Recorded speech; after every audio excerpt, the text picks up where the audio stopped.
Nonato est né et vit et mourra dans le Val d'Orca, à Pienza, dans l'étroite Via della Volpe. La cathédrale, non loin de là, au bord du précipice, continue à s'affaisser, imperceptiblement mais inexorablement.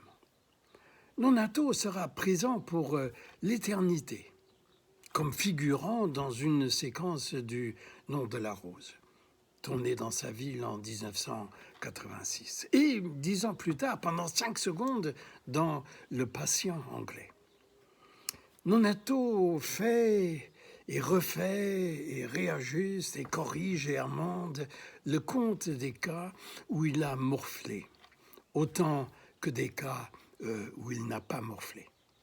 Il prenait régulièrement, mais alternativement, du ophonarol et du ophoridon.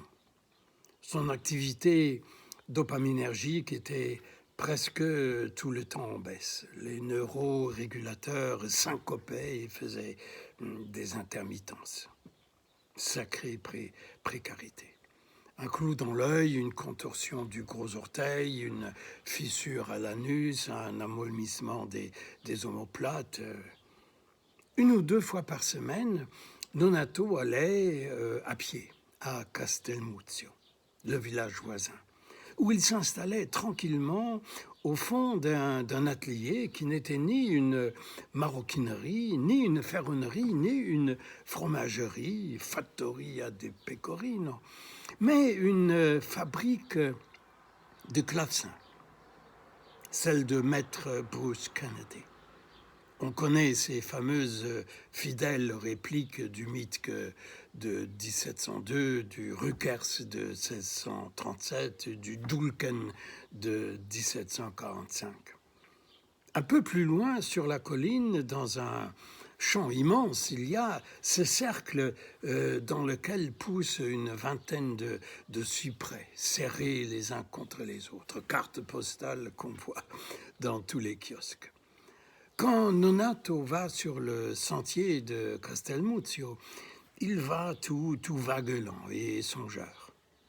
Comment son épouse meurt, comment sa maison brûle, comment son amante lui scie les avant-bras avec une scie suédoise.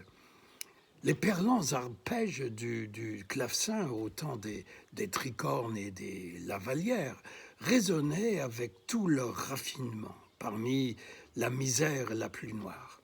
Eczéma sanguinolent, scorbut aigu, gingivite purulente, dents pourries et déchaussées, abcès et gangrène, famine permanente. Chaque piétinement peut aussi être l'amorce d'un pas de danse. Menuet, milonga, sarabande. Le tout dernier recours de l'art hippocratique doit être la coupure, le couteau, déclarait le docteur Hugues Dupuytron. Ultima ratio medendi, dit-il.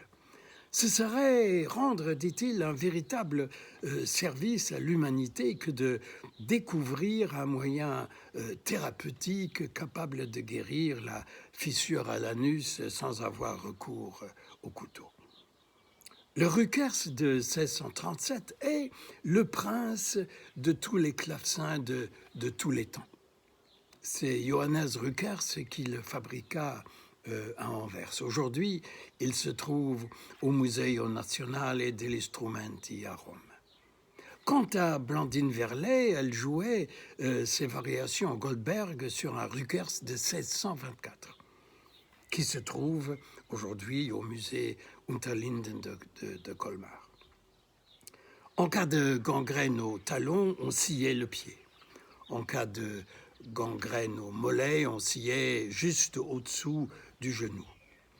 Affalé contre une timbale dans la fosse d'orchestre, Lula susurrait « J'attendrai que tu arrêtes de respirer pour penser à toi.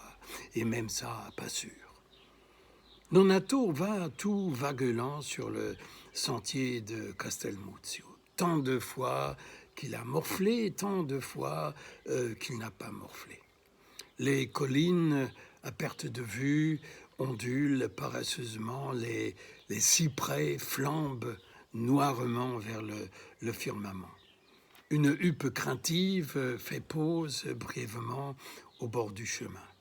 Moment de grâce, point d'orgue de félicité. Là-haut, en ville, tout près du précipice, la cathédrale continue inexorablement à s'affaisser. C'est le pape Pie II qui a donné son nom à la place que Nonato traverse pour rentrer chez lui, Via della Volpe.